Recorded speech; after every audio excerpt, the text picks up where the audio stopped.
ಓಂ ನಮಾಮಿ ಧನ್ವಂತರಿಂ ಆದಿದೇವಂ ಸುರಾಸುರೈರ್ವಂದಿತ ಪಾದ ಪದ್ಮಂ ಲೋಕೆ ಜರಾರುಕ್ ಭಯ ಮೃತ್ಯುನಾಶನಂ ದಾತಾರಮೇಶಂ ವಿವಿಧೌಷಧೀನಾ.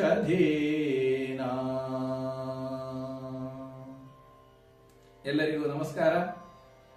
ಜ್ಯೋತಿರ್ವೈದ್ಯ ಸೇವಾದ ಇಂದಿನ ಒಂದು ಮಾಹಿತಿ ಕಾರ್ಯಕ್ರಮಕ್ಕೆ ನೀವೆಲ್ಲರೂ ಸೇರಿಕೊಂಡಿದ್ದೀರಿ, ಎಲ್ಲರೂ ಚೆನ್ನಾಗಿದ್ದೀರಿ ಅಂತ ತಿಳಿಯುತ್ತೇನೆ.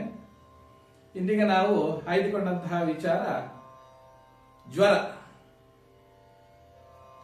ಜ್ವರ ಅಂತ ಹೇಳಿದ ಕೂಡಲೇ ನಮಗೆ ಎಲ್ರಿಗೊಂದು ವಿಶೇಷವಾಗಿ ಆಸಕ್ತಿ ಬರ್ತದೆ. ಯಾಕೆಂದ್ರೆ ರೋಗಗಳ ರಾಜ ಜ್ವರ. ಯಾವ ಕಾಯಿಲೆಗಳಿದ್ರು ಅದಕ್ಕೆ ಎಲ್ಲರಿಗಿಂತ ಅತ್ಯಂತ ಹೆಚ್ಚಿನ ಪ್ರಮಾಣದಲ್ಲಿ ಮನುಷ್ಯನನ್ನು ಬಾಧಿಸುವಂತದ್ದೇ ಜ್ವರ. ಇವತ್ತಿನ ಕಾಲದಲ್ಲಿ ಅಂತೂ ಈ ಕಾಲ ವ್ಯತ್ಯಾಸಗಳು, ಆಹಾರ ವ್ಯತ್ಯಾಸಗಳಿಂದಾಗಿ ಜ್ವರ ಒಂದು ಸಾಮಾನ್ಯ ರೋಗ ಎನಿಸಲ್ಪಟ್ಟಿದೆ. ಆಂಗ್ಲ ಪದ್ಧತಿಯಲ್ಲಿ ಅಂದ್ರೆ ಮಾಡರ್ನ್ ಸಿಸ್ಟಮ್ ಅಂತ ನಾವು ಹೇಳ್ತೇವೆ, ಇದರ ಪದ್ಧತಿಯಲ್ಲಿ ಜ್ವರ ಅಂತ ಹೇಳುವುದಕ್ಕೆ ಒಂದು ರೋಗ ಅಂತ ಏನು ಹೆಸರೇ ಇಲ್ಲ, ಅದು ಒಂದು ಲಕ್ಷಣ ಮಾತ್ರ ಅಂತ. ಬೇರೆ ಯಾವುದೋ ಒಂದು ರೋಗದ ಲಕ್ಷಣವಾಗಿ ಜ್ವರ ಬರುವಂತದ್ದು. ಈಗ ನಾವು ಬೇರೆ ಬೇರೆ ಜ್ವರಗಳಿರ್ತದೆ, ಇನ್ಫ್ಲೂಯೆನ್ಸಾ ಅಂತ ಹೇಳ್ತೇವೆ, ಅಥವಾ ಡೆಂಗು ಅಂತ ಹೇಳ್ತೇವೆ, ಅಥವಾ ಟೈಫಾಯ್ಡ್ ಅಂತ ಹೇಳ್ತೇವೆ. ಬೇರೆ ಬೇರೆ ರೀತಿಯ ಜ್ವರಗಳಿದೆ. ಇದು ಎಲ್ಲಾ ಜ್ವರಗಳಲ್ಲಿ ಒಂದು ಲಕ್ಷಣವಾಗಿ ಶರೀರದ ಉಷ್ಣತೆ ಹೆಚ್ಚಾಗುವುದನ್ನು ಪೈರಕ್ಸಿಯಾ ಅಂತ ಹೇಳ್ತೇವೆ, ಅಥವಾ ಜ್ವರ ಅಂತ ನಾಮಕರಣ ಮಾಡ್ತೇವೆ. ಹಾಗೆ ನಮ್ಮ ಆಯುರ್ವೇದದಲ್ಲಿ ಜ್ವರ ಅಂದ್ರೆ ಏನು ಅಂತ ಹೇಳೋದರ ಬಗ್ಗೆ ನಮ್ಮ ಗಮನ ಈಗ ಇರುವಂತದ್ದು. ಆಯುರ್ವೇದದ್ದೇ ಆದಂತಹ ಒಂದು ಭಾಷೆ ಇದೆ, ಅದರದ್ದೇ ಆದಂತಹ ಒಂದೊಂದು ಟೆಕ್ನಿಕಲ್ ಟರ್ಮಿನಾಲಜೀಸ್ ಅಂತ ಹೇಳುವಂತದ್ದು ಆಯುರ್ವೇದಕ್ಕೆ ಇದೆ. ಅಂದ್ರೆ ಅದರ ಭಾಷೆಯಲ್ಲೇ ನಾವು ಅದನ್ನು ತಿಳ್ಕೊಂಡ್ರೆ ಮಾತ್ರ, ಆಯುರ್ವೇದವನ್ನು ಆಯುರ್ವೇದದ ಕಣ್ಣಿನಲ್ಲೇ ನೋಡಿದಾಗ ಮಾತ್ರ ನಮಗೆ ಅದರ ಸಂಪೂರ್ಣ ಜ್ಞಾನವನ್ನು ನಾವು ಪಡ್ಕೊಳ್ಳಿಕ್ಕೆ ಸಾಧ್ಯ. ಹೀಗೆ ಆಯುರ್ವೇದದಲ್ಲಿ ಹೇಳುವಾಗ ಜ್ವರ ಅಂದ್ರೆ ರುದ್ರಕೋಪದಿಂದ ಬಂದಂಥದ್ದು ಜ್ವರ ಅಂತ ಹೇಳೋದನ್ನು ಹೇಳಿದ್ದಾರೆ. ಅಂದ್ರೆ ಶಿವನಿಗೆ 3 ಕಣ್ಣು. ಶಿವನು ಯಾವಾಗ ಅವನಿಗೆ ಸಿಟ್ಟು ಬಂದಾಗ 3ನೇ ಕಣ್ಣನ್ನು ತೆರೆದು ಅಲ್ಲಿ ಯಾವಾಗ ಅಗ್ನಿ ಅಲ್ಲಿ ಪ್ರಜ್ವಲಿಸ್ತದೋ ಆಗ ಜ್ವರ ಉಂಟಾಯಿತು ಅಂತ ಹೇಳೋದನ್ನು ಮೂಲ ಸಂಹಿತೆಗಳಲ್ಲಿ, ಚರಕ ಸಂಹಿತೆಯಲ್ಲಿ ಕೂಡ ಅದರ ಉಲ್ಲೇಖವನ್ನು ಮಾಡಿದ್ದಾರೆ.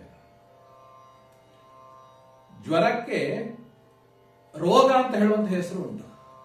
ಅಂದ್ರೆ ಯಾವುದೇ ರೋಗಗಳಿಗೆ ಕೂಡ ಜ್ವರದ ಒಂದು ಲಕ್ಷಣದ ಒಂದು ಸಂಪ್ರಾಪ್ತಿ ಅಂತ ಹೇಳ್ತೇವೆ. ಅಂದ್ರೆ ಒಂದು ರೋಗ ಹೇಗೆ ಆರಂಭ ಆಗ್ತದೆ ಅಂತ ಹೇಳೋದನ್ನು ಜ್ವರದಲ್ಲಿ ಏನು ವಿವರಿಸಿದ್ದಾರೆಯೋ ಇದು ಬೇರೆ ಬೇರೆ ರೋಗಗಳಿಗೆ ಅನ್ವಯ ಆಗ್ತದೆ. ಹಾಗಾಗಿ ರೋಗ ಅಂತ ಹೇಳುವಂತಹ ಹೆಸರನ್ನು ಕೂಡ ಹೇಳಿದ್ದಾರೆ. ಪಾಪ್ಮ ಅಂತ ಹೇಳಿದ್ದಾರೆ. ಅಂದ್ರೆ ನಾವು ಯಾವಾಗ ಬೇರೆ ಬೇರೆ ಬೇರೆ ರೀತಿಯ ಪಾಪಕರ್ಮಗಳನ್ನು ಮಾಡ್ತೇವೆಯೋ ಅದರಿಂದ ಹುಟ್ಟುವಂಥದ್ದು ಜ್ವರ ಅಂತ. ಹೀಗೆ ಕೂಡ ಜ್ವರಕ್ಕೆ ವ್ಯಾಖ್ಯಾನವನ್ನು ಮಾಡಿದ್ದಾರೆ ನಮ್ಮ ಆಯುರ್ವೇದದಲ್ಲಿ. ಈಗ ನಾವು ಸಾಮಾನ್ಯವಾಗಿ ಒಂದು ನೋಡುವಾಗ, ಒಂದು ಮನುಷ್ಯನ ಒಂದು ಯುಕ್ತಿಯಲ್ಲಿ ನಾವು ಇದನ್ನು ವಿಮರ್ಶೆ ಮಾಡಿಕೊಂಡು ಹೋದಾಗ, ಜ್ವರ ಅಂದ್ರೆ ಏನು? ಶರೀರಕ್ಕೆ ಯಾವುದೇ ರೀತಿಯ ಬೇಡದ ಅಂಶಗಳು ನಮ್ಮ ಶರೀರವನ್ನು ಸೇರಿದಾಗ ಶರೀರ ನೀಡುವಂತಹ ಪ್ರತಿಕ್ರಿಯೆಯಲ್ಲಿ ಜ್ವರ ಒಂದು. ಬೇರೆ ಬೇರೆ ರೀತಿಯ ಪ್ರತಿಕ್ರಿಯೆಗಳನ್ನು ಶರೀರ ಕೊಡುತ್ತದೆ. ಅದರಲ್ಲಿ ಒಂದು ಲಕ್ಷಣ, ಪ್ರಧಾನವಾಗಿ ಬರುವಂತಹ ಲಕ್ಷಣವೇ ಜ್ವರ. ಜ್ವರ ಅಂದ್ರೆ ಸಂತಾಪೋ ದೇಹ ಮಾನಸಃ ಅಂತ ಹೇಳಿದರು. ಅಂದ್ರೆ ಶರೀರದ ಬಿಸಿಯನ್ನು, ಉಷ್ಣತೆಯನ್ನು ಹೆಚ್ಚು ಮಾಡುವಂಥದ್ದು ಒಂದು ಕಡೆ, ಆದರೆ ಮನಸ್ಸಿಗೆ ಕೂಡ ನೋವನ್ನು ಮಾಡುವಂಥದ್ದು, ಮನಸ್ಸಿಗೆ ಹಿಂಸೆಯನ್ನು ಮಾಡುವಂಥದ್ದು, ಇದನ್ನು ಕೂಡ ಜ್ವರ ಅಂತ ಹೇಳುವುದನ್ನು ನಮ್ಮ ಆಯುರ್ವೇದದಲ್ಲಿ ಹೇಳಿದ್ದಾರೆ. ಸಂತಾಪೋ ದೇಹ ಮಾನಸಃ ಅಂತ.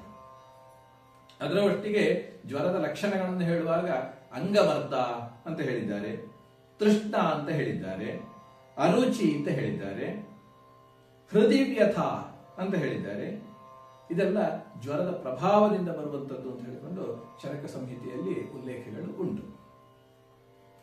ಹೀಗೆ ಜ್ವರ ಬರುವಂತದ್ದು ಯಾವುದೋ ಒಂದು ಶರೀರಕ್ಕೆ ಬೇಡದ ಅಂಶ ಸೇರಿದಾಗ ಒಂದು ಲಕ್ಷಣವಾಗಿ ಬರ್ತದೆ ಅಂತ ಹೇಳಿದೆ. ಜ್ವರ ಬರುವಂತದ್ರ ಉದ್ದೇಶ ಏನು ಅಂದ್ರೆ, ಯಾವಾಗ ಬೇಡದ ಅಂಶ ನಮ್ಮ ಶರೀರವನ್ನು ಸೇರಿತು ಆಗ ಅದನ್ನು ಆ ಬೇಡದ ಅಂಶವನ್ನು ಶರೀರದಿಂದ ಹೊರಕ್ಕೆ ಹಾಕುವಂತ ಪ್ರಕ್ರಿಯೆ ಏನಿದೆಯೋ ಅದನ್ನು ಮಾಡಲಿಕ್ಕಾಗಿ ಜ್ವರ ಬರ್ತದೆ. ಅಂದ್ರೆ ಈಗ ಒಂದು ಕಫ ಆಯಿತು, ಒಂದು ನಾವು ಇವತ್ತಿನ ಭಾಷೆಯಲ್ಲಿ ಹೇಳಿದರೆ ವೈರಸ್ ಅಥವಾ ಬ್ಯಾಕ್ಟೀರಿಯಾ ಇಂಥದ್ದು ನಮ್ಮ ಶರೀರಕ್ಕೆ ಸೇರಿತು ಅಂತ ಇಟ್ಟುಕೊಳ್ಳುವ. ಆಗ ಶರೀರ ಏನು ಮಾಡ್ತದೆ, ಇದು ನನಗೆ ಬೇಡದ ಅಂಶ ಏನೋ ಒಂದು ಪ್ರವೇಶ ಆಗಿದೆ, ಇದನ್ನು ನಾನು ತೆಗೆದು ಹೊರಗೆ ಹಾಕಬೇಕು ಅಂತ ಹೇಳುವ ಉದ್ದೇಶಕ್ಕಾಗಿ ಶರೀರ ನಮ್ಮ ಶರೀರದ ಉಷ್ಣತೆಯನ್ನು ಹೆಚ್ಚು ಮಾಡ್ತದೆ. ಈ ಉಷ್ಣತೆ ಯಾವಾಗ ಹೆಚ್ಚಾಗ್ತದೋ ಆಗ ಆ ಒಂದು ಕ್ರಿಮಿಗಳಿಗೆ ನಮ್ಮ ಶರೀರದಲ್ಲಿ ನಿಲ್ಲುವುದಕ್ಕಾಗೋದಿಲ್ಲ. ಆಗ ಅದು ಸಹಜವಾಗಿ ಏನಾಗ್ತದೆ, ಆ ಕ್ರಿಮಿ ನಾಶ ಆಗ್ತದೆ ಅಥವಾ ಶರೀರದಿಂದ ಹೊರಕ್ಕೆ ತಳ್ಳಲ್ಪಡ್ತದೆ. ಈ ಪ್ರಕ್ರಿಯೆಯೇ ಜ್ವರ. ಇನ್ನೊಂದು ರೀತಿಯಲ್ಲಿ ಹೇಳೋದಾದ್ರೆ, ಜ್ವರ ಅಂದ್ರೆ ಏನು ಅಂದ್ರೆ, ಯಾವುದೇ ಅಂಶ ನಮ್ಮ ಶರೀರಕ್ಕೆ ಸೇರಿದಾಗ ಅದನ್ನು ಹಣ್ಣು ಮಾಡುವಂತಹ ಒಂದು ಪ್ರಕ್ರಿಯೆ. ಈಗ ಒಂದು ಬೇಡದ ಅಂಶ ನಮಗೆ ನೀರಿನ ಮುಖಾಂತರ ನಮ್ಮ ಶರೀರಕ್ಕೆ ಸೇರಿತು ಅಂತ ಇಟ್ಟುಕೊಳ್ಳ, ಅಜೀರ್ಣವಾಗುವಂತ ಯಾವುದೋ ವಸ್ತುವನ್ನು ನಾವು ಸೇವಿಸಿದೆವು ಅಂತ ಇಟ್ಟುಕೊಳ್ಳ. ಆಗ ಬೇಡದ ಅಂಶ ನಮ್ಮ ಶರೀರಕ್ಕೆ ಸೇರಿದಾಗ ಶರೀರ ಏನು ಮಾಡ್ತದೆ, ಕೂಡಲೇ ಗುರುತಿಸ್ತದೆ ಅದನ್ನು, ಇದು ನನಗೆ ಬೇಡದ ಅಂಶ, ಇದು ನನಗೆ ಹಿತ ಅಲ್ಲ ಅಂತ ಹೇಳೋದಕ್ಕೆ ಬೇಕಾಗಿ ಶರೀರ ಅದನ್ನು ಹೊರಕ್ಕೆ ಹಾಕುವಂತ ಪ್ರಕ್ರಿಯೆಯನ್ನು ಆರಂಭ ಮಾಡ್ತದೆ. ಒಂದು ರೀತಿಯ ಯುದ್ಧ, ಆ ಬೇಡದ ವಸ್ತುವಿಗೆ ಮತ್ತು ನಮ್ಮ ಶರೀರಕ್ಕೆ ಆಗುವಂತಹ ಯುದ್ಧ. ಈ ಯುದ್ಧದಲ್ಲಿ ಶರೀರದಲ್ಲಿ ಆ ಉಷ್ಣತೆ ಹೆಚ್ಚಾಗುವಂಥದ್ದು ಇದೇ ಜ್ವರ. ಅಂದ್ರೆ ಆ ಬೇಡದ ಅಂಶವನ್ನು ಹಣ್ಣು ಮಾಡಿ ತೆಗಿಬೇಕು. ಹೇಗೂ ಬೇಡದ ಅಂಶ ನಮ್ಮ ಶರೀರಕ್ಕೆ ಸೇರಿಯಾಗಿದೆ, ಅದನ್ನು ಹಣ್ಣು ಮಾಡದೆ ತೆಗೆದ್ರೆ ನಮ್ಮ ಶರೀರದಲ್ಲಿರುವಂತಹ ಧಾತುಗಳು ಕೆಟ್ಟು ಹೋಗ್ತದೆ. ಶರೀರದಲ್ಲಿ 7 ಧಾತುಗಳಿದೆ, ರಸ, ರಕ್ತ, ಮಾಂಸ, ಮೇದ, ಅಸ್ಥಿ, ಬಜ್ಜ, ಶುಕ್ರಾಣಿ ಧಾತವಃ ಅಂತ ಈ 7 ಧಾತುಗಳೇನಿದೆಯೋ ಅದಕ್ಕೆ ತೊಂದರೆ ಆಗದ ಹಾಗೆ ಆ ಬೇಡದ ಅಂಶವನ್ನು ತೆಗೆದು ಹೊರಗೆ ಹಾಕಬೇಕು. ಹಾಗೆ ಹೊರಗೆ ಹಾಕಬೇಕಿದ್ರೆ ಅದನ್ನು ಹಣ್ಣು ಮಾಡಬೇಕು. ಈಗ ಉದಾಹರಣೆಗೆ ಒಂದು ಮಾವಿನಕಾಯಿ ಇದೆ, ಮರದಲ್ಲಿ ಮಾವಿನಕಾಯಿ ಇದೆ, ಅದನ್ನು ನಾವು ಕಾಯಿ ಇರುವಾಗಲೇ ಕೊಯ್ಬೇಕು ಅಂತಂದ್ರೆ ನಾವು ಅದಕ್ಕೆ ಕಲ್ಲು ಬಿಸಾಡಬೇಕು, ಇಲ್ಲಾಂದ್ರೆ ಕೊಕ್ಕೆಯಲ್ಲಿ ಎಳೆದು ಬಲಾತ್ಕಾರವಾಗಿ ತೆಗಿಬೇಕು. ಆಗ ಆ ಮರಕ್ಕೂ ಬೆಟ್ಟ ಆಗ್ತದೆ, ಗೆಲ್ಲುಗಳು ತುಂಡಾಗಿ ಹೋಗ್ತದೆ.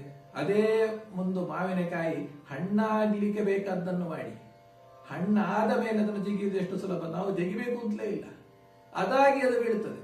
ಹೀಗೆ ಆ ಬೇಡದ ಅಂಶವನ್ನು ಶರೀರದಲ್ಲಿ ಏನು ಬೇಡದ ಅಂಶ ಇದೆಯೋ ಅದನ್ನು ಹೊರಕ್ಕೆ ಹಾಕುವಂತಹ ಪ್ರಕ್ರಿಯೆಯೇ ಜ್ವರ.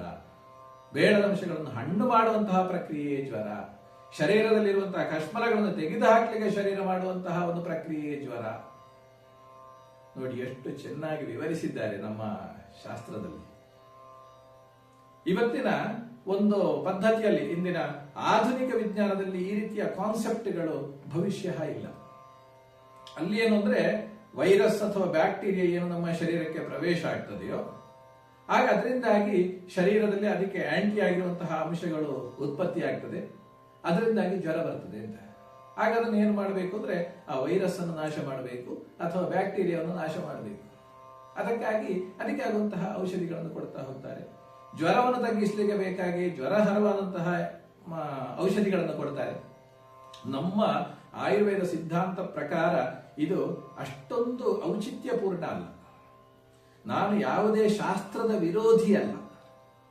ಯಾವ ಶಾಸ್ತ್ರವೇ ಆದರೂ ಕೂಡ, ಅದು ಆಧುನಿಕ ಶಾಸ್ತ್ರ ಆಗಿರ್ಬೋದು, ನಮ್ಮ ಆಯುರ್ವೇದ ಆಗಿರ್ಬೋದು ಅಥವಾ ಹೋಮಿಯೋಪತಿ ಆಗಿರ್ಬೋದು, ಪ್ರತಿಯೊಂದಕ್ಕೂ ಅದರದ್ದೇ ಆದಂತಹ ಚೌಕಟ್ಟುಗಳಿದೆ, ಅದರದ್ದೇ ಆದಂತಹ ಒಂದೊಂದು ಅಡ್ವಾಂಟೇಜಸ್ ಇದೆ. ಅದೇ ರೀತಿ ಅದರದ್ದೇ ಆದಂತಹ ಡಿಫೆಕ್ಟ್ಗಳು ಕೂಡ ಇದೆ.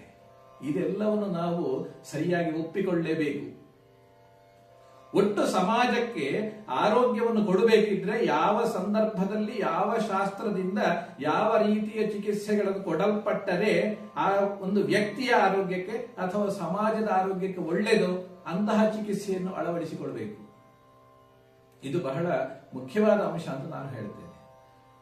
ಹಾಗೆ ಆಯುರ್ವೇದದಲ್ಲಿ ಹೇಳುವಾಗ ಜ್ವರ ಅಂತ ಹೇಳುವಂಥದ್ದು ನಮ್ಮ ಶರೀರದ್ದೇ ಆದಂತಹ ಒಂದು ಡಿಫೆನ್ಸ್ ಮೆಕ್ಯಾನಿಸಮ್ ಅಂತ ಹೇಳೋದನ್ನು ಸ್ಪಷ್ಟವಾಗಿ ನಮ್ಮ ಆಚಾರ್ಯರು ಹೇಳಿದ್ದಾರೆ. ಜ್ವರ ಯಾಕೆ ಬರ್ತದಪ್ಪ ಅಂತ ನೋಡುವಾಗ ಮಿಥ್ಯಾಹಾರ ವಿಹಾರಾಭ್ಯಾಂ ದೋಷಾ ಹಿ ಆಮಾಶಯಾಶ್ರಯಾ ಬಹಿರ್ನಿರಸ್ಯ ಕೋಷ್ಠಾಗ್ನಿಂ ಜ್ವರದಾಸ್ಯೋ ರಸಾನುಗಾ ಅಂತ ಹೇಳಿದ್ರು. ಅಂದ್ರೆ ಮಿಥ್ಯಾಹಾರಗಳು ಅಂದ್ರೆ ನಾವು ಸೇವಿಸುವಂತಹ ಆಹಾರಗಳು ಹಿತಕರವಲ್ಲದಂತಹ ಆಹಾರಗಳಾಗಿದ್ರೆ ಆಗ ಜ್ವರ ಬರಬಹುದು. ಮಿಥ್ಯ ವಿಹಾರಗಳು, ನಮ್ಮ ಜೀವನ ಶೈಲಿಗಳು ಸರಿಯಾಗಿ ಇಲ್ಲದೇ ಇದ್ರೆ, ಅದರ ಕ್ರಮವನ್ನು ನಾವು ತಪ್ಪಿದ್ರೆ ಆಗಲೂ ಜ್ವರ ಬರಬಹುದು. ಆಗ ದೋಷಗಳು ಪ್ರಕೋಪಗೊಂಡು, ದೋಷಗಳು ಅಂದ್ರೆ ವಾತ, ಪಿತ್ತ ಮತ್ತು ಕಫ, ಈ 3 ದೋಷಗಳಲ್ಲಿ ಯಾವುದೇ ದೋಷಗಳು ಯಾವುದೇ ಪ್ರಮಾಣದಲ್ಲಿ ಹೆಚ್ಚು ಆಗಬಹುದು ಅಥವಾ ಕಡಿಮೆಯೂ ಆಗಬಹುದು ಅಥವಾ ಅದರ ಗುಣ ವ್ಯತ್ಯಾಸಗಳು ಆಗಬಹುದು. ಇದರಿಂದಾಗಿ ಏನಾಗ್ತದೆ, ಶರೀರದಲ್ಲಿರುವಂತಹ ಅಗ್ನಿ ಹೊಟ್ಟೆಯಲ್ಲಿರುವಂತಹ ಬೆಂಕಿ ಆ ಹೊಟ್ಟೆಯಿಂದ ಹೊರಗೆ ಬರ್ತದೆ. ಹೊಟ್ಟೆಯಿಂದ ಹೊರಗೆ ಬಂದು ಶರೀರದಲ್ಲಿರುವಂತಹ ಇತರ ಧಾತುಗಳು, ರಸ, ರಕ್ತ, ಮಾಂಸ, ಮೇದ, ಅಸ್ಥಿ, ಮಜ್ಜ, ಶುಕ್ರ, ಈ ಧಾತುಗಳಿಗೆ ಯಾವಾಗ ಪ್ರವೇಶ ಆಗಿ ಹೋಗ್ತದೆ, ಹೊಟ್ಟೆಯಿಂದ ಹೋಯ್ತೀಗ ಆ ಬೆಂಕಿ ಹೊರಗೆ ಬಂದು ಧಾತುಗಳಲ್ಲಿ ಹೋಗಿ ಅಲ್ಲಿ ಅದರ ಕೆಲಸವನ್ನು ಮಾಡಲಿಕ್ಕೆ ಶುರು ಮಾಡಿದ್ದು ಬೆಂಕಿ. ಆ ಬೆಂಕಿಯನ್ನೇ ನಾವು ಹೊರಗೆ ಮುಟ್ಟುವಾಗ ಶರೀರದಲ್ಲಿ ಬಿಸಿ, ಜ್ವರ ಅಂತ ಹೇಳ್ತೇವೆ. ನೋಡಿ ಎಷ್ಟು ಚೆನ್ನಾಗಿ ವಿವರಿಸಿದ್ದಾರೆ. ಆದ ಕಾರಣ ನಮ್ಮ ಆಯುರ್ವೇದದಲ್ಲಿ ಜ್ವರದಲ್ಲಿ ಮೊದಲು ಮಾಡುವಂತಹ ಚಿಕಿತ್ಸೆ ಅಂದರೆ ಲಂಘನ. ಲಂಘನ ಅಂದ್ರೆ ಹಾರುವುದು ಅಂತ ಅರ್ಥ ಅಲ್ಲ, ಹನುಮಂತನ ಲಂಘನ ಅಲ್ಲ, ಇದು ಉಪವಾಸ ಅಂದ್ರೆ ವಿಶ್ರಾಂತಿಯನ್ನು ಕೊಡುವಂಥದ್ದು ಅಂತ ಹೇಳುವಂತಹ ಒಂದು ಲಂಘನ ಅಂತ ಹೇಳುವುದನ್ನು ಹೇಳಿದ್ರೆ, ಉಪವಾಸ ಮಾಡಬೇಕಂದ್ರೆ ಜೀರ್ಣಕ್ಕೆ ನಮಗೆ ಹಗುರವಾಗುವಂತಹ ಆಹಾರ ಅಥವಾ ಉಪವಾಸವನ್ನು ಮಾಡಿ ಆ ಅಗ್ನಿಯ ರಕ್ಷಣೆಯನ್ನು ಮಾಡಬೇಕು ಅಂತ ಹೇಳಿದ್ದಾರೆ. ಹೀಗೆ ಕಾಲಾರ್ಥ ಕರ್ಮಣ ಯೋಗೋ ಹೀನಯೋಗ, ಅತಿಯೋಗ, ಮಿಥ್ಯಾಯೋಗ, ಇದರಿಂದ ಜ್ವರ ಬರ್ತದೆ. ಜ್ವರ ಅಂದ್ರೆ ಯಾವುದೇ ರೋಗಗಳು ಬರೋದಾದ್ರೂ ಕೂಡ ಕಾಲಯೋಗದ, ಕಾಲ ಅಂದ್ರೆ ಈಗಿನ ನಮಗೆ ಮಳೆಗಾಲ ಇರಬಹುದು, ಚಳಿಗಾಲ ಇರಬಹುದು, ಸೆಕೆಗಾಲ ಇರಬಹುದು, ಇದೆಲ್ಲವೂ ಬೇರೆ ಬೇರೆ ಕಾಲ. ಇನ್ನೊಂದು ಕಾಲ ಅಂದ್ರೆ ಭೂತಕಾಲ, ವರ್ತಮಾನ ಕಾಲ, ಭವಿಷ್ಯತ್ ಕಾಲ, ಇದು ಒಂದು ರೀತಿಯ ಕಾಲ. ಅದೇ ರೀತಿ ಬೆಳಿಗ್ಗೆ ಅಂತ ಹೇಳೋದು ಒಂದು ಕಾಲ, ಮಧ್ಯಾಹ್ನ ಅಂತ ಹೇಳೋದು ಒಂದು ಕಾಲ, ರಾತ್ರಿ ಅಂತ ಹೇಳೋದು ಇನ್ನೊಂದು ಕಾಲ.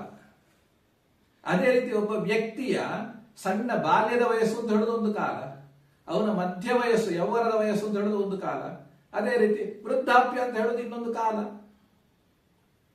ಹೀಗೆ ಬೇರೆ ಬೇರೆ ಕಾಲಗಳ ಕಲ್ಪನೆ ಉಂಟು ನಮ್ಮ ಆಯುರ್ವೇದದಲ್ಲಿ. ಹೀಗೆ ಈ ಕಾಲಗಳಲ್ಲಿಯೂ ಕೂಡ ಹೀನಯೋಗ, ಅತಿಯೋಗ, ಮಿಥ್ಯಾಯೋಗ, ಈ ಪ್ರತಿಯೊಂದಲ್ಲಿಯೂ ನಾವು ಇದನ್ನು ಲೆಕ್ಕಾಚಾರ ಹಾಕೊಳ್ಬೇಕು. ಉದಾಹರಣೆಗೆ ಈಗ ಹೇಳುವ, ನಾನು ಕಾಲದ ಈಗ ಸುಲಾಭದಲ್ಲಿ ನಾವು ಹೇಳುವಂತ ಈಗಿನ ಋತುಮಾನ, ಮಳೆಗಾಲ ಬಂತು, ಆಗೇನಾಯ್ತು, ಅಲ್ಲಿ ಬಿಸಿಲಿನ ಅಂಶ ತುಂಬಾ ಕಡಿಮೆ ಆಯಿತು, ಶೀತದ ಅಂಶ ಜಾಸ್ತಿ ಆಯಿತು. ಅಂದ್ರೆ ಹೀನಯೋಗ, ಬಿಸಿ ಅಂತ ಅಂದ್ರೆ ಶಾಖದ ಹೀನಯೋಗ. ಅತಿಯೋಗ ಅಂದ್ರೆ ಶೀತದ ಅತಿಯೋಗ ಆಯಿತು. ಮಿಥ್ಯಾಯೋಗ ಅಂದ್ರೆ ಒಮ್ಮೆ ಮಳೆ ಬಂತು, ಒಮ್ಮೆ ಬಿಸಿಲು ಬಂತು. ನೋಡಿ, ಹೀಗೆ ಹೀನಯೋಗ, ಅತಿಯೋಗ, ಮಿಥ್ಯಾಯೋಗ, ಹೀಗೆ ಕಾಲದಲ್ಲಿ ಈಗ ನಾನು ಈಗ ಹೇಳಿದೆ. ವಯಸ್ಸನ್ನು ಹೊಂದಿಕೊಂಡು ಇದನ್ನೇ ನಾವು ತಗೊಳ್ಬಹುದು. ಅದೇ ರೀತಿ ಬೆಳಿಗ್ಗೆ, ಮಧ್ಯಾಹ್ನ, ರಾತ್ರಿ ಅಂತ ಹೇಳುವುದನ್ನು ಕೂಡ ಕಾಲ ಅಂತ ಹೇಳಿ ತಗೊಳ್ಬಹುದು. ಹೀಗೆ ಇದನ್ನು ಕಾಲದಲ್ಲಿ ಬರುವಂತಹ ಯೋಗ ಅಂತ ಹೇಳಿದರು. ಪುನಃ ಕಾಲ ಅರ್ಥ. ಅರ್ಥ ಅಂದ್ರೆ ಏನು? ನಾವು ಇಂದ್ರಿಯಗಳಿಂದ ಪಡ್ಕೊಳ್ಳುವಂತಹ ಬೇರೆ ಬೇರೆ ಅಂಶಗಳೇನಿದೆಯೋ ಅದು ಅರ್ಥಗಳು. ನಾವೀಗ ನಾಲಿಗೆ ಉದಾಹರಣೆಗೆ, ಅದರಲ್ಲಿ ನಾವು ತಿನ್ನಬೇಕಾದದ್ದನ್ನು ಏನೂ ತಗೊಳ್ಳದೇ ಇದ್ರೆ, ಸೇವಿಸದೇ ಇದ್ರೆ ಅದು ನಾಲಿಗೆಯ ಹೀನಯೋಗ ಆಯಿತು. ಅತಿಯೋಗ, ನನಗೆ ಬಾರಿ ಇವತ್ತೊಂದು ಹೋಳಿಗೆ ಬಾರಿ ಇಷ್ಟ ಆಗಿದೆ ಅಂತ ಹೇಳ್ಕೊಂಡು 5-6 ಹೋಳಿಗೆಯನ್ನು ತಿನ್ನುವವನಾಗುತ್ತೇನೆ, ಇದೇನಾಯ್ತು? ಇದು ಅತಿಯೋಗ ಆಯಿತು. ಮಿಥ್ಯಾಯೋಗ, ಮಿಥ್ಯಾಯೋಗ, ಇವತ್ತೊಂದು ಮೀನಿನ ಊಟ ಉಂಟು, ಅದಕ್ಕೆ ಚೆನ್ನಾಗಿ ಸ್ವಲ್ಪ ಹಾಲನ್ನು ಸೇರಿಸಿ ಊಟ ಮಾಡ್ತೇನೆ ಅಂತ ನಾನು ಊಟ ಮಾಡಿದರೆ ಅದು ಮಿಥ್ಯಾಯೋಗ, ಅದನ್ನು ವಿರುದ್ಧಾಹಾರ. ಮೀನು ಮತ್ತು ಹಾಲು ಒಟ್ಟಿಗೆ ಸೇರಿಸಿದ್ರೆ ಅದು ವಿರುದ್ಧಾಹಾರ ಅಂತ ಹೇಳಿದ್ದಾರೆ, ಅದು ಮಿಥ್ಯಾಯೋಗ ಆಯಿತು. ಹೀಗೆ ಆಹಾರದಲ್ಲಿ ಇದು ಒಂದು ಇಂದ್ರಿಯಕ್ಕೆ ಹೇಳಿದೆ. ಇದೆ ಪ್ರತಿಯೊಂದು. ನಾವು ಕಣ್ಣಿನನ್ನು ನೋಡುವಂಥದ್ದು, ಏನು ನೋಡದೆ ಇದ್ರೆ, ಬಹಳ ಕತ್ತಲೆಯಲ್ಲಿ ಕೂತು ನೋಡಿದ್ರೆ ಅದು ಹೀನಯೋಗ ಆಯಿತು. ಅತಿಯಾದ ಪ್ರಕಾಶಮಾನವಾದ ಲೈಟಿನಲ್ಲಿ ನಾವು ನೋಡಿದ್ರೆ ಅದು ಅತಿಯೋಗ ಆಯಿತು. ನೋಡಬಾರದ್ದನ್ನು ನೋಡಿದ್ರೆ ಅಥವಾ ಕಣ್ಣಿಗೆ ಹಾನಿ ಮಾಡುವಂಥದ್ದನ್ನು ನೋಡಿದ್ರೆ ಅದು ಮಿಥ್ಯಾಯೋಗ ಆಯಿತು. ಹೀಗೆ ಪ್ರತಿಯೊಂದು ಇಂದ್ರಿಯಗಳಿಗೂ ನಾವು ಇದನ್ನು ಗ್ರಹಿಸಿಕೊಳ್ಬೇಕು. ಹೀಗೆ ಕಾಲ ಆಯಿತು, ಅರ್ಥ ಆಯಿತು, ಇನ್ನೊಂದು ಕರ್ಮ. ಕರ್ಮ ಅಂದ್ರೆ ನಮ್ಮ ಕರ್ಮೇಂದ್ರಿಯಗಳು ಏನಿದೆ, ಕರ್ಮೇಂದ್ರಿಯಗಳನ್ನು ನಾವು ಮಾಡುವಂತಹ ಕೆಲಸ. ಈಗ ಉದಾಹರಣೆಗೆ ನಾವು ಕಾಲುಗಳನ್ನು ಅತಿಯಾಗಿ ನಡೆಯುವುದು, ಒಂದು ದಿವಸ ಇಡೀ ಬೆಳಗ್ಗೆ ಸಂಜೆವರೆಗೆ ನಡೆಯುವುದು. ಏನಾಯ್ತು, ಮರುದಿವಸಕ್ಕೆ ಆಗುವಾಗ ಶುರುವಾಯಿತು, ಜ್ವರ ಬಂದಾಗ ಆಗ್ತದೆ ನನಗೆ. ಇದೇನು ಅತಿಯೋಗ. ಬೇಡ, ಇವತ್ತು ಏನು ಮಾಡ್ಲಿಕ್ಕಿಲ್ಲ ಅಂತ ಹೇಳ್ಕೊಂಡು 2 ದಿವಸ ಇಡೀ ಹಗಲು ರಾತ್ರಿ ನಿದ್ರೆ ಮಾಡುದು, ಇದು ಹೀನ ಯೋಗ. ಅದರಲ್ಲಿಯೂ ಜ್ವರ ಬರ್ತದೆ. ನೋಡಿ ಎಷ್ಟು ಚೆನ್ನಾಗಿ ಹೇಳಿದ್ದಾರೆ ನಮ್ಮ ಆಯುರ್ವೇದದಲ್ಲಿ. ಹೀಗೆ ಅತಿಯೋಗ, ಹೀನಯೋಗ, ಮಿಥ್ಯಾಯೋಗ 3 ಅಂಶಗಳು ಸೇರಿಕೊಂಡು ಅದರಲ್ಲಿ ಯಾವುದೇ ಅಂಶದಿಂದ ಕೂಡ ಜ್ವರ ಬರಬಹುದು. ಜ್ವರ ಅಂದ್ರೆ ಯಾವುದೇ ರೋಗ ಬರಬಹುದು ಅಂತ ಹೇಳಿದ್ದಾರೆ. ಇದು ಬಹಳ ಸೊಗಸಾಗಿ ನಮ್ಮಲ್ಲಿ ವರ್ಣಿಸಲ್ಪಟ್ಟಿದೆ ಆಯುರ್ವೇದದಲ್ಲಿ. ಇದನ್ನು ಸಂಪ್ರಾಪ್ತಿ ಅಂತ ಹೇಳ್ತಾರೆ. ಜ್ವರ ಬರುವಂತದ್ದು ಹೇಗೆ ಅಂತ ಹೇಳುವುದನ್ನು ಚರಕಾಚಾರ್ಯರು ಹೇಳ್ತಾರೆ. ಸಂಸೃಷ್ಟಾ ಸನ್ನಿಪತಿತಾ ಪೃಥಕ್ವಾ ಕುಪಿತಾ ಮಲಾಹ, ಅಂದ್ರೆ ಬೇರೆ ಬೇರೆಯಾಗಿ ಅಥವಾ ಒಟ್ಟಾಗಿ ಸೇರಿಕೊಂಡು. ಕುಪಿತಾ ಮಲಾಹ, ಅಲ್ಲಿ ಮಲ ಅಂತ ಹೇಳಿದ್ರೆ ದೋಷಗಳನ್ನು ಹೇಳುದು. ವಾತ, ಪಿತ್ತ, ಕಫ, ಅವುಗಳಿಗೆ ಸಿಟ್ಟು ಬರ್ತದಂತೆ. ಏನು ಇವನು ಬೇಡದಿದ್ದನ್ನು ಹೀಗೆ ಮಾಡ್ತಾ ಇದ್ದಾನೆ, ತಿನ್ನಬಾರ್ದಿದ್ದನ್ನು ತಿಂತಾ ಇದ್ದಾನೆ, ನೋಡಬಾರ್ದಿದ್ದನ್ನು ನೋಡ್ತಾ ಇದ್ದಾನೆ. ಹಾಗೆ ಆ ದೋಷಗಳು ಪ್ರಕುಪಿತವಾಗ್ತದೆ. ಅದು ವಾತ ಆಗಿರ್ಬೋದು, ಪಿತ್ತ ಆಗಿರ್ಬೋದು, ಅಥವಾ ಕಫ ಆಗಿರ್ಬೋದು. ರಸಾಧ್ಯಂ ಧಾತು ಮನ್ವೈತ್ಯ ಭಕ್ತಿಂ ಸ್ಥಾನ ನಿರಸ್ಯ ಚ, ಅಂದ್ರೆ ಅಗ್ನಿ ಅಂತ ಹೇಳೋದು ಏನು, ನಮ್ಮ ಶರೀರದಲ್ಲಿ ಮಧ್ಯಭಾಗದಲ್ಲಿ ನಮ್ಮ ಜಠರಾಗ್ನಿ ಅಂತ ಏನು ಉಂಟು, ಅದು ಅಲ್ಲಿಂದ ಹೊರಕ್ಕೆ ತಳ್ಳಲ್ಪಡ್ತದೆ. ಆಗ ಅಲ್ಲಿಂದ ಹೊರಕ್ಕೆ ಹೋಗಿ ಅಲ್ಲಿರುವಂತಹ ಎಲ್ಲಾ ಸೈನಿಕರು ಹೊಟ್ಟೆಯಿಂದ ಹೊರಕ್ಕೆ ಹೋಗಿ ಎಲ್ಲಿ ಎಲ್ಲಿ ಆ ಕ್ರಿಮಿಗಳ ಅಂಶ, ಬೇಡದ ಅಂಶ ಸೇರಿಕೊಂಡಿದೆ ಅಲ್ಲಿಗೆ ಹೋಗಿ ಸೇರಿಕೊಳ್ಳುತ್ತದೆ. ಸ್ವೇನ ತೇನೋಷ್ಮಣ ಚೈವ ಕೃತ್ವ ದೇಹೋಷ್ಮಣೋ ಬಲಂ, ಅಂದ್ರೆ ಆ ಪ್ರತಿ ಧಾತುಗಳಲ್ಲಿ ಕೂಡ, ಶರೀರದಲ್ಲಿ ಕೂಡ ಉಷ್ಣತೆ ಅಂತ ಇರ್ತದಲ್ಲ, ಅದರೊಟ್ಟಿಗೆ ಈ ಹೊಟ್ಟೆಯ ಒಳಗಿರುವಂತಹ ಉಷ್ಣತೆ ಕೂಡ ನಾವು ಪಿತ್ತ ಅಂತಲೂ ಹೇಳ್ತೇವೆ. ಅದು ಅಲ್ಲಿಗೆ ಹೋಗಿ 2 ಬಿಸಿಗಳು ಸೇರಿಕೊಂಡು ಮತ್ತಷ್ಟು ಬಿಸಿ ಜಾಸ್ತಿ ಆಯಿತು. ಸಹಜವಾಗಿ ಶರೀರದಲ್ಲಿ ಬಿಸಿ ಇರ್ತದೆ ಧಾತುಗಳಲ್ಲಿ, ಈ ಹೊಟ್ಟೆಯಲ್ಲಿರುವಂತಹ ಬಿಸಿ ಕೂಡ ಅಲ್ಲಿಗೆ ಹೋಗಿ ಸೇರಿಕೊಂಡಿತ್ತು. ಆಗೇನಾಯಿತು, ಬಿಸಿ ಜಾಸ್ತಿ ಆಯಿತು. ಸ್ರೋತಾಂಸಿ ರುದ್ಧ್ವಾ ಸಂಪ್ರಾಪ್ತ ಕೇವಲಂ ದೇಹ ಮುರ್ಬಣ, ಅಂದ್ರೆ ಶರೀರದಲ್ಲಿರುವ ಸ್ರೋತಸ್ಸುಗಳು, ಬೇರೆ ಬೇರೆ ಚಾನಲ್ಸ್, ಬೇರೆ ಬೇರೆ ಪೈಪುಗಳು, ಅದರಲ್ಲಿ ಏನಾಗ್ತದೆ, ಈ ಉಷ್ಣ ಅಂದ್ರೆ ಬಿಸಿ ಜಾಸ್ತಿ ಆದ ಕೂಡಲೇ ಅದರ ಕಾರ್ಯಗಳೆಲ್ಲ ವ್ಯತ್ಯಾಸ ಆಗ್ಲಿಕ್ಕೆ ಶುರುವಾಗ್ತದೆ. ಅಲ್ಲಿ ಅವರೋಧ ಅಂದ್ರೆ ಅಡ್ಡ ಅಡ್ಡ ಅಡ್ಡ ಅಡ್ಡ ಬರ್ಲಿಕ್ಕೆ ಶುರುವಾಗ್ತದೆ. ಈ ಬೇಡದ ಅಂಶಗಳು ಕೂಡ ಅಲ್ಲಿ ಹೋಗಿ ನಿಂತಿದೆ ಒಂದು ಬದಿಯಲ್ಲಿ, ಇಲ್ಲಿನ ಉಷ್ಣತೆಯು ಹೆಚ್ಚಾಗಿದೆ. ಆಗ ಅಲ್ಲಿ ವಿಕೃತಿಗಳು ಉಂಟಾಯಿತು. ಸ್ರೋತೋರೋಧ ಅಂತ ಅದನ್ನು ಹೇಳ್ತೇವೆ. ಸಂತಾಪಮಧಿಕಂ ದೇಹೇ ಜನಯಂತಿ ನರಸ್ತದ, ಆಗ ಏನಾಯಿತು, ಶರೀರದಲ್ಲಿ ಆ ಉಷ್ಣತೆ ಅಂತ ಹೇಳುದು ಜಾಸ್ತಿ ಆಯಿತು. ಭವತ್ಯತ್ಯುಷ್ಣ ಸರ್ವಾಂಗೋ ಜ್ವರಿತಸ್ತೇನ ಚ ಉಚ್ಯತೆ. ಚರಕ ಸಂಹಿತೆಯ ಚಿಕಿತ್ಸಾ ಸ್ಥಾನದ 3ನೇ ಅಧ್ಯಾಯದ 131ನೇ ಶ್ಲೋಕದ ವಿವರಣೆ ಈಗ ನಾವು ಹೇಳಿರುವಂಥದ್ದು.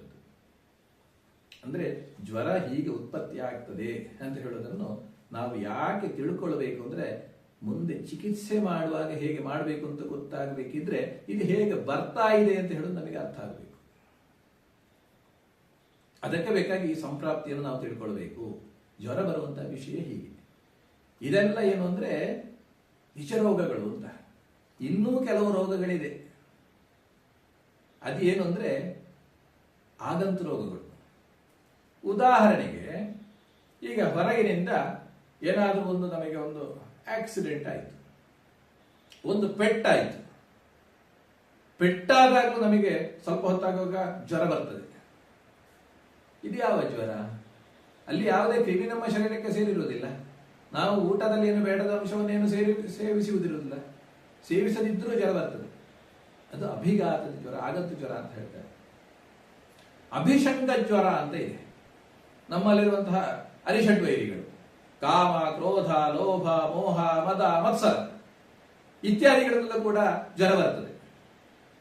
ಕಾಮ ಅಂದ್ರೆ ಆಸೆ, ಅತಿಯಾದ ಆಸೆ, ಬೇಕು ಬೇಕು ಬೇಕು ಬೇಕು ಅಂತ ಹೇಳೋದು ಅತಿಯಾದ್ರೆ ಏನಾಯ್ತು, ಅದರಿಂದ ಜ್ವರ ಬರ್ತದೆ. ಸಿಟ್ಟು, ವಿಪರೀತ ಸಿಟ್ಟು ಬಂತು, ಯಾರೋ ಒಬ್ಬ ಏನೋ ಒಂದು ಮಾಡಿದೆ, ಇವರಿಗೆ ಸಿಟ್ಟು ಬಂದ ಜ್ವರ ಬರುವುದು ಯಾರಿಗೆ? ಇವನಿಗೆ ಜ್ವರ ಬರ್ತದೆ, ಅದು ಕೂಡ ಜ್ವರವೇ. ಅದೇ ರೀತಿ ಅಭಿಶಾಪ ಅಂತ ಹೇಳಿದ್ರು, ಅಂದ್ರೆ ಹಿಂದಿನ ಯಾವುದೋ ಶಾಪಗಳು. ಇದನ್ನೆಲ್ಲ ನಾವು ಹೆಚ್ಚು ತಿಳಿಬೇಕಿದ್ರೆ ಜ್ಯೋತಿಷ್ ಶಾಸ್ತ್ರದ ಮೊರೆ ಹೋಗಬೇಕು. ಜ್ಯೋತಿಷ್ ಶಾಸ್ತ್ರ ಮತ್ತು ಆಯುರ್ವೇದ ಶಾಸ್ತ್ರಗಳು ವಿಭಾಗ ಮಾಡಲಿಕ್ಕೆ ಸಾಧ್ಯ ಇಲ್ಲದಂತಹ ಎರಡು ಶಾಸ್ತ್ರಗಳು. ಜ್ಯೋತಿ ಪ್ರಕಾಶಾರ್ಥಂ, ಅಂದ್ರೆ ಜ್ಯೋತಿಷ್ಯ ಅಂತ ಹೇಳುವಂಥದ್ದು ಕೂಡ ಬೆಳಕಿನ ಎಡೆಗೆ ನಮಗೆ ಹೋಗ್ಲಿಕ್ಕೆ ಇರುವಂತಹ ಒಂದು ಶಾಸ್ತ್ರ ಜ್ಯೋತಿಷ್ ಶಾಸ್ತ್ರ. ಹಾಗೆ ಅಭಿಶಾಪ ಅಂತ ಹೇಳಿದ್ರು. ಅಭಿಶಾಪ ಅಂತ ಹೇಳಿದ್ರೆ ಹಿಂದಿನ ಯಾವುದಾದ್ರು ರದ್ದಾಗಿ ಶಾಪ ರೂಪಗಳಿಂದ ಕೂಡ ಜ್ವರ ಬರಬಹುದು ಅಂತ ಹೇಳುವುದನ್ನು ಹೇಳಿದ್ದೇನೆ. ಅಭಿಚಾರದಿಂದ ಜ್ವರ ಬರ್ಬೋದಂತೆ. ಅಂದ್ರೆ ನಮಗೆ ಜ್ಯೋತಿಷಾಸ್ತ್ರದಲ್ಲಿ ಹೇಳುವಾಗ ಕೆಲವು ಪ್ರಯೋಗ, ಮಾಟ ಇತ್ಯಾದಿಗಳನ್ನೆಲ್ಲ ಅದರಲ್ಲಿ ಹೇಳಿದ್ದಾರೆ. ಮಂತ್ರ ಸಂಬಂಧವಾಗಿ ಯಾವುದು ಬೇಡದ ಅಂಶಗಳನ್ನು ಮಂತ್ರಕೃತವಾಗಿ ಜಪಿಸಿ ಎಲ್ಲ ಹಾಕುವುದರಿಂದ ಜ್ವರ ಬರ್ತದೆ ಅಂತ ಹೇಳುವುದನ್ನು ಕೂಡ ನಮ್ಮ ಶಾಸ್ತ್ರದಲ್ಲಿ ಹೇಳಿದ್ದಾರೆ.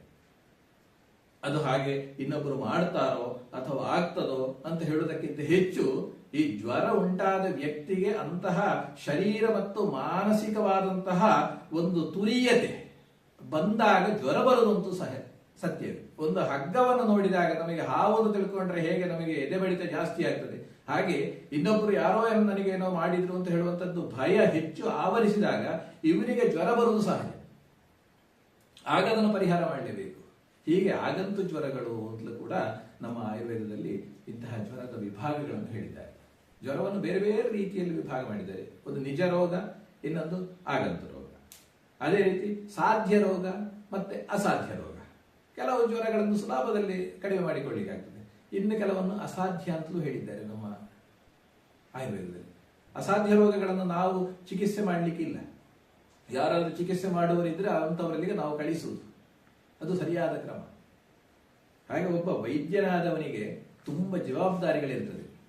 ಅವನು ನಾನು ಆಯುರ್ವೇದ ಡಾಕ್ಟ್ರು, ನಾನು ಎಲ್ಲವನ್ನೂ ಕೂಡ ನನ್ನ ಮಧ್ಯದಲ್ಲೇ ಸರಿ ಮಾಡ್ತೇನೆ ಅಂತ ಹೇಳುವಂತ ಅಹಂ ನಮ್ಮಲ್ಲಿ ಇರಬಾರದು. ಅದೇ ರೀತಿ ಇನ್ನೊಂದು ಯಾವುದೋ ಪದ್ಧತಿಯ ಒಬ್ಬ ವೈದ್ಯನಿಗೆ ಕೂಡ ಅವನ ಇದಕ್ಕಿಂತ ಹೆಚ್ಚು ಒಳ್ಳೆಯ ಇನ್ನೊಂದು ಶಾಸ್ತ್ರ ಇದೆ ಅಥವಾ ಇನ್ನೊಂದರಲ್ಲಿ ಹೆಚ್ಚು ಆ ವ್ಯಕ್ತಿಗೆ ಅನುಕೂಲ ಆಗಬಹುದು ಅಂತ ಹೇಳುವಂತಹ ಒಂದು ತಿಳುವಳಿಕೆ ಇದ್ದಲ್ಲಿ ಅಂಥಲ್ಲಿಗೆ ಅವನನ್ನು ಕಳಿಸಬೇಕು. ಇದೆಲ್ಲವೂ ವೈದ್ಯಕೀಯವಾಗಿ ಪರಸ್ಪರ ಹೊಂದಿಕೊಂಡು ಅರ್ಥ ಮಾಡಿಕೊಂಡು ಒಳ್ಳೆಯ ಸೇವೆಯನ್ನು ನೀಡಲಿಕ್ಕೆ ಬೇಕಾದಂತಹ ಒಂದೊಂದು ಅಂಶಗಳು ಅಂತ ನಾನು ಹಾಗೆ ಹೇಳಿದಾಗೆ ಆ ಚಿಕಿತ್ಸೆ ಅಂತ ಹೇಳುವಂಥದ್ದು ನಮಗೆ ಯಾವತ್ತೂ ಕೂಡ ಆ ರೋಗಿಗೆ ಆದಷ್ಟು ಬೇಗ ಶಾಶ್ವತವಾಗಿ ಆ ರೋಗವನ್ನು ಕಡಿಮೆ ಮಾಡುವಂತಹ ಒಂದು ಉದ್ದೇಶ ಇರಬೇಕು. ರೋಗವನ್ನು ಕಡಿಮೆ ಮಾಡುವಾಗ ಆ ರೋಗಿಯ ಬಲವನ್ನು ನೋಡಬೇಕು, ರೋಗದ ಬಲವನ್ನು ನೋಡಬೇಕು. ರೋಗಿಯ ಬಲ ಎಷ್ಟು ಉಂಟೋ ಅದರ ಒಳಗೆಯೇ ರೋಗದ ಬಲವನ್ನು ಕಡಿಮೆ ಮಾಡುವಂತಹ ಚಿಕಿತ್ಸೆ ಆಗಬೇಕು.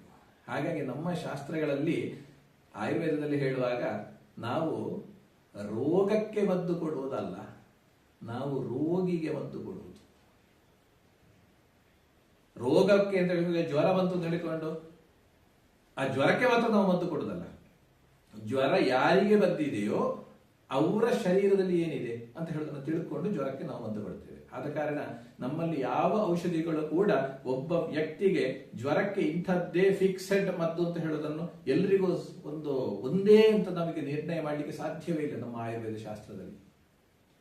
ಈಗ ಶೀತ ಜ್ವರವೇ ಒಬ್ಬನಿಗೆ ಅಂತ ಹೇಳೋದನಿಗೆ ಶೀತ ಜ್ವರಕ್ಕೆ ಬಂದ್ರೆ ನಾನು ಯಾವ ಮದ್ದನ್ನು ಕೊಡ್ತೇನೆ, ಅದೇ ಮದ್ದು ಬಿ ಅಂತ ಹೇಳುವವನಿಗೆ ಜ್ವರ ಬಂದಾಗ ನಾನು ಕೊಡದೇ ಇರಬಹುದು. ಯಾಕಂದ್ರೆ ಅವನ ಶರೀರ ಪ್ರಕೃತಿ ಬೇರೆ ಇರಬಹುದು. ಅವನಿಗೆ ಕೆಲವು ಸಲ ಉಷ್ಣ ಶರೀರ ಇರಬಹುದು, ಅವನಿಗೆ ಬಹಳ ಬೇಗ ಬಾಯಿ ಹುಣ್ಣು ಬೀಳುವ ಸ್ವಭಾವ ಇರಬಹುದು, ಅವನಿಗೆ ಮಲಬದ್ಧತೆ ಇರಬಹುದು, ಇನ್ನೊಬ್ಬನಿಗೆ ಅದೇ ಬೇದಿ ಇರಬಹುದು, ಶೀತವೇ ಇರಬಹುದು. ಜ್ವರ ಒಂದೇ, ಆದರೆ ಔಷಧಿಗಳು ಬೇರೆ ಬೇರೆ. ಹೀಗೆ ಆಯುರ್ವೇದದಲ್ಲಿ ನಮಗೆ ಯಾವುದೊಂದು ನಿರ್ದಿಷ್ಟವಾಗಿ ಒಂದು ರೋಗಕ್ಕೆ ಇಂಥದ್ದೇ ಮದ್ದು ಅಂತಿಲ್ಲ. ಆ ರೋಗದ ಬರಲಿಕ್ಕೆ ಏನಾಗಿದೆ ಅಂತ ಹೇಳೋದನ್ನು ನಾವು ತಿಳ್ಕೊಂಡು ನಾವು ಆ ಚಿಕಿತ್ಸೆಯನ್ನು ಮಾಡ್ತಾ ಹೋಗ್ತೇವೆ. ಇದು ಸರಿಯಾದ ಆಯುರ್ವೇದ ಚಿಕಿತ್ಸೆ. ಇದನ್ನೆಲ್ಲ ನಾವು ತಿಳ್ಕೊಳ್ಬೇಕು. ಬಹಳ ಒಂದು ಆಸಕ್ತಿಯ ವಿಚಾರಗಳಿದಲ್ಲ. ಈ ರೀತಿಯ ಕಾನ್ಸೆಪ್ಟ್ಗಳೇನಿದೆ ನಮ್ಮ ಆಯುರ್ವೇದದಲ್ಲಿ ಹೇಳಿರುವಂಥದ್ದು, ಅದು ಎಷ್ಟೋ ಸಾವಿರ ಮೊದಲು ಇದ್ದದ್ದು ಇವತ್ತಿಗೆ ಕೂಡ ಹಾಗೆಯೇ ಉಳಿದಿದೆ. ಆ ಕಾನ್ಸೆಪ್ಟ್ಗಳನ್ನು ನಾವು ಆ ಸೂತ್ರಗಳು ಅಂತ ನಾವು ಹೇಳ್ತೇವೆ. ಅದನ್ನು ಇವತ್ತಿನವರೆಗೂ ಬದಲಾವಣೆ ಮಾಡಲಿಕ್ಕೆ ಸಾಧ್ಯ ಆಗಲಿಲ್ಲ, ಅದು ಸಾಧ್ಯ ಆಗುವುದೂ ಇಲ್ಲ. ಅಂದ್ರೆ ಅಷ್ಟು ನಿತ್ಯ ನಿರಂತರವಾಗಿ ಆ ವಿಚಾರಗಳು ಅದು ಸತ್ಯವಾಗಿ ಇರ್ತದೆ, ಕಟ್ಟು ಸತ್ಯವಾಗಿ ಇರ್ತದೆ. ಅದು ಕಟ್ಟು ಸತ್ಯ ಅಂತ ಹೇಳೋದಕ್ಕಿಂತ ಹೆಚ್ಚು ನಿತ್ಯ ಸತ್ಯವಾಗಿರ್ತದೆ. ನಿತ್ಯ ಸತ್ಯವಾಗಿ ಇರುವಂತಹ ಒಂದು ವಿಚಾರಗಳು. ಹೀಗೆ ಜ್ವರದ ಮಟ್ಟಿಗೆ ನಾವು ಒಂದಷ್ಟು ವಿಚಾರಗಳನ್ನು ಈಗ ನಾವು ಪರಸ್ಪರ ಮಂಥನ ಮಾಡಿಕೊಂಡಿದ್ದೇವೆ. ಇನ್ನು ಇದರ ಚಿಕಿತ್ಸೆಯನ್ನು ಯಾವ ರೀತಿಯಲ್ಲಿ ಮಾಡಬೇಕು, ಜ್ವರದ ಚಿಕಿತ್ಸೆಯನ್ನು ಯಾವ ರೀತಿ ಮಾಡಬೇಕು ಅಂತ ಹೇಳೋದನ್ನು ಮುಂದಿನ ಒಂದು ಸಂದರ್ಭದಲ್ಲಿ ನಾವು ಪರಸ್ಪರ ಹಂಚಿಕೊಳ್ಳುವ. ಒಳ್ಳೆಯ ರೀತಿಯಲ್ಲಿ ಜ್ವರಾದಿಗಳು ಬಂದಾಗ ಯಾವುದೇ ರೀತಿಯ ಆತಂಕ ಗೊಂದಲಗಳು ಇಲ್ಲದೆ ಸಂದರ್ಭಾನುಸಾರ ಅಧಿಕಧಿಕ ಬೇಕಾದಂತಹ ಚಿಕಿತ್ಸಾ ವ್ಯವಸ್ಥೆಗಳು ಇವತ್ತು ಏನೆಲ್ಲ ಇದೆಯೋ ಅದರಲ್ಲಿ ನಾವು ಬೇಕಾದ್ದನ್ನು ಸರಿಯಾಗಿ ತಿಳ್ಕೊಂಡು, ಅದು ನಮ್ಮ ಆಯುರ್ವೇದ ಪ್ರಕಾರ ಇರಬಹುದು ಅಥವಾ ಒಂದು ಲ್ಯಾಬ್ ಇನ್ವೆಸ್ಟಿಗೇಷನ್ ಇರಬಹುದು, ಇದನ್ನು ಎಲ್ಲವನ್ನು ನಾವು ಖಂಡಿತವಾಗಿ ಉಪಯೋಗಿಸಿಕೊಳ್ಳೋದ್ರಲ್ಲಿ ಯಾವ ತಪ್ಪು ಇಲ್ಲ. ಇವತ್ತಿಗೆ ಬೇರೆ ಬೇರೆ ರೀತಿಯ ಜ್ವರಗಳಿದೆ. ಕೊರೋನಾ ಅಂತ ಬಂತು, ಅಥವಾ ಡೆಂಗು ಅಂತ ಬಂತು, ಅಥವಾ ಇಲಿ ಜ್ವರ ಅಂತ ಬಂತು, ಬೇರೆ ಬೇರೆ ರೀತಿಯ ಜ್ವರಗಳಿದೆ. ಆಗ ನಾವು ರಿಸ್ಕ್ ತಗೊಳ್ಬೇಕು ಅಂತ ನಾನು ಹೇಳ್ತಾ ಇಲ್ಲ. ಖಂಡಿತವಾಗಿ ಲ್ಯಾಬಿಗೆ ಹೋಗುವ, ಅದನ್ನು ಇನ್ವೆಸ್ಟಿಗೇಷನ್ ಮಾಡಿಕೊಳ್ಳುವ, ಅದರಲ್ಲಿ ಏನಾದರೂ ನಾವು ಹೆಚ್ಚು ಇಂಥದ್ದಕ್ಕಿಂತ ಗಮನ ಕೊಟ್ಟು ಮಾಡಬೇಕಾದ ಉಂಟಾ ಅಂತ ಹೇಳೋದನ್ನು ತಿಳ್ಕೊಳ್ಳುವ. ಅಂಥದ್ದು ಯಾವುದು ಇಲ್ಲ ಅಂತ ಆಗಿದ್ರೆ, ಆ ರೀತಿಯ ಅಪಾಯಕಾರಿಯಾದ ಯಾವುದೇ ಸ್ಥಿತಿಗಳು ಇಲ್ಲ ಅಂತ ಆಗಿದ್ರೆ, ಆದಷ್ಟು ನಮ್ಮ ಮನೆಮದ್ದುಗಳಾಗಿರ್ಬೋದು ಅಥವಾ ಆಯುರ್ವೇದದ ಚಿಕಿತ್ಸಾ ಪದ್ಧತಿ ಪ್ರಕಾರದ ಕೆಲವು ನಿಯಮಗಳನ್ನು ಜೀವನದಲ್ಲಿ ನಾವು ಅಳವಡಿಸಿಕೊಳ್ಬೇಕಾದಂತಹ ಆಹಾರ ಪದ್ಧತಿಗಳಿರಬಹುದು, ಅಥವಾ ಅದಕ್ಕೆ ಮಾಡುವಂತಹ ಉಪವಾಸ ಇರಬಹುದು, ಅಥವಾ ಬಿಸಿನೀರು ಕುಡಿಯುವಂಥದ್ದು ಇರಬಹುದು, ಅಥವಾ ಯಾವುದಾದ್ರು ಸ್ವರಸಾದಿಗಳನ್ನು ಕುಡಿಯುವಂಥದ್ದು ಇರಬಹುದು, ಇತ್ಯಾದಿ ಬೇರೆ ಬೇರೆ ಅನುಪಾನಗಳನ್ನು ಹೇಳಿ ಇದನ್ನೆಲ್ಲ ಮಾಡಿಕೊಂಡು ಆರೋಗ್ಯವನ್ನು ಪಡ್ಕೊಳ್ಳಿಕ್ಕೆ ಪ್ರಯತ್ನವನ್ನು ಮಾಡ್ತಾ ಹೋಗುವ. ಎಲ್ಲದಕ್ಕಿಂತ ಹೆಚ್ಚು ಇವತ್ತು ಮನುಷ್ಯನಿಗೆ ಇರುವಂಥದ್ದು ತಾಳ್ಮೆಯ ಕೊರತೆ. ಇವತ್ತು ನಮಗೇನು ಅಂದ್ರೆ ಜ್ವರ ಬಂದ ಕೂಡಲೇ ಕಡಿಮೆ ಆಗಬೇಕು. ಅದಕ್ಕೆ ಬೇಕಾಗಿ ನಾವು ಹರಿಹಾಯ್ದು ಯಾವುದ್ಯಾವುದೋ ಒಂದು ಮೆಡಿಕಲ್ನಿಂದಲೋ ಅಲ್ಲಿಂದ ಇಲ್ಲಿಂದ ಮತ್ತು ತಿಂದು ನಮ್ಮ ಆರೋಗ್ಯವನ್ನು ಕೆಡಿಸಿಕೊಳ್ತಾ ಇದ್ದೇವೆ. ಇದು ಬಹಳ ಬೇಸರದ ಸಂಗತಿ. ಅಂಥದ್ದು ನಮ್ಮಷ್ಟಕ್ಕೆ ಸ್ವಯಂ ಚಿಕಿತ್ಸೆಯನ್ನು ಮಾಡಿಕೊಂಡು ನಾವು ಆಯುರ್ವೇದವನ್ನು ಕಳ್ಕೊಳ್ಳುವ, ನಮ್ಮ ಆರೋಗ್ಯವನ್ನು ಕಳ್ಕೊಳ್ಳುವ ದಾರಿಗೆ ಹೋಗುವುದು ಬೇಡ. ನಮ್ಮ ಒಂದು ಭಾರತೀಯ ಔಷಧಿ ಪದ್ಧತಿ ಆಯುರ್ವೇದ ಏನಿದೆ ಇದನ್ನು ಉಳಿಸಿಕೊಳ್ಳುವಂತಹ ಒಂದು ಪ್ರಯತ್ನವನ್ನು ನಿರಂತರವಾಗಿ ಮಾಡ್ತಾ ಎಲ್ಲಾ ಶಾಸ್ತ್ರಗಳನ್ನು ಗೌರವಿಸಿಕೊಂಡು ಒಳ್ಳೆಯ ಆರೋಗ್ಯವನ್ನು ಪಡೆಯುವತ್ತ ನಮ್ಮ ಚಿತ್ತ ಇರಲಿ ಅಂತ ಹೇಳ್ತಾ ಎಲ್ರಿಗೂ ವಂದಿಸ್ತಾ ಇದ್ದೇನೆ. ಹರಿ ಓಂ.